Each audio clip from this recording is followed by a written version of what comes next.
day before, you can totally relax. We've talked a bit about that already. And the day of, you wake up early, you're setting multiple alarms. And so if you don't have an alarm clock, get one. Maybe you have an old smartphone that you can use as an alarm clock. Maybe you can have a couple of friends all agree that they're going to call you and go to your house and drag you out of bed in the morning if that's what it comes to, because maybe you won't sleep well the night before. And if you won't sleep well the night before, think about why that might be and what you can do about that now. Maybe you're going to take melatonin or something else. Nothing too strong because you do want to wake up. And if you are trying something new, try it out now. Try it out tonight or tomorrow night so that you have a few nights to put this into practice. But morning of, you're going to wake up early. You're going to know where your test center is, and you're going to have multiple ways of getting there. If your car doesn't start, what do? Is there gas in the car? Do you have your car keys? Is all of that set out and ready to go? If you're taking the public transport, like a bus or a train or a subway, what are you going to do if it's not running well that morning? If you're taking it on a Saturday, oftentimes public transit is not the smoothest, it's not as frequent. Got to think about that. If you were taking it on a weekday, maybe there's rush hour traffic and you got to think about that. You want to think about when you're getting there, how you're getting there, where exactly is the test center. If it's on some college campus, it might be tough to find. Try to figure out where it is before the morning of. Call the office of that college or university and see if you can track down the source who would know that information.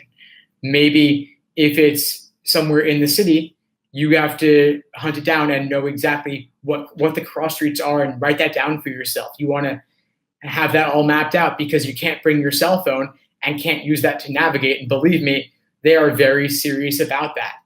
I even heard a story once of proctors who, oh my God, this is rich. I can't believe they actually did this.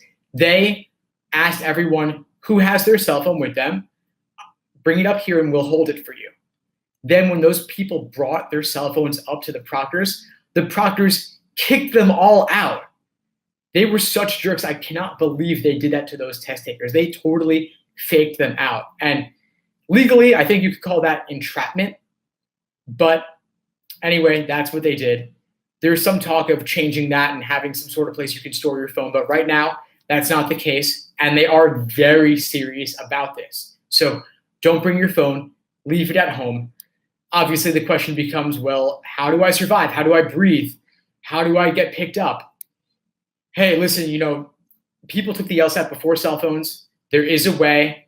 Maybe there is a payphone that's not too dusty or gross, and you could go find that payphone and bring some quarters and use that. Or maybe you could ask some nice stranger on the street to help you out. Or maybe you could ask one of the other test takers who shouldn't have brought their phone, but did anyway, and ask if they'll do you a favor after the exam. Or maybe you can figure it out for yourself and have something ready. But yeah, you'll figure that out. I'm not too worried about you.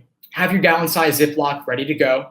Have your Cliff Bars, your banana, your 20-ounce water bottle, your admission ticket, your photo, your government ID with your actual official name that is also the same exact name that is on your admission ticket. If it varies even slightly, you could have a problem. So figure that out now, like seriously now, like go email LSAC right now after we get off this conversation and deal with that. Have your photo ready to go. Print all of this stuff out. Don't realize morning of, oh wait, my printer's out of ink, or I don't have a printer. Like, this is something you could deal with now, so deal with it now. Test day, you're gonna wanna get there early. I wouldn't recommend talking with anyone else because you never know what other people will say. And sometimes strangers are crazy. That's why we don't talk to them very often. But if you encounter a stranger, then just say, listen, I'm in my own space right now. Let's chat afterwards. And be in your own zone. Meditate, do your practice problems, go take a walk. As long as you know where the test center is, you can always circle back just a couple minutes beforehand. They're going to have you spend probably a half hour just focusing on bubbling, your name and your address really simple stuff that should take like 5 minutes, but for some reason always takes like 30. So consider that your moment of zen and just relax. And at least you're bubbling something that doesn't really count. So you can't get your name wrong. That's good, right? So you do that. You have your pencils, you have your erasers, you have whatever else you need. You don't drink too much water or coffee. You don't want to have to go to the bathroom. Make sure you go to the bathroom before you walk in there, because you might have nerves and not want to go again until the break. So yeah, those are a lot of the things that are coming to mind right now with day of. Don't argue with the proctors. They are the bosses and the police of the room. So do your best to make a reasoned point to them, a reasoned discussion, a chat with them about the rules. And if they're violating them in some way, do your best to show them reason, but you don't want to get in trouble. They are the dictators of the room, and if you're doing anything that's even the slightest bit wrong, they will call you out on that. I did have one student email me who got in trouble for apparently bubbling one section when they were on to the next one, and going back to the previous page of the booklet. Like, none of that is kosher, none of that's allowed, and they do check for that stuff. Also, don't cheat off the person next to you, because they may have a different section than you do, and you could be bubbling the wrong thing for nothing.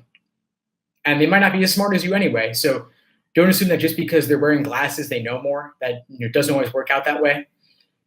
And yeah, you obviously don't want to get in trouble because of this sort, because if that's on your record, man, like, you're in trouble when it comes up for bar review. Like, they take that stuff seriously. Ethical stuff is taken very seriously, and people have been caught for LSAT related stuff. So yeah, you don't want that to be you.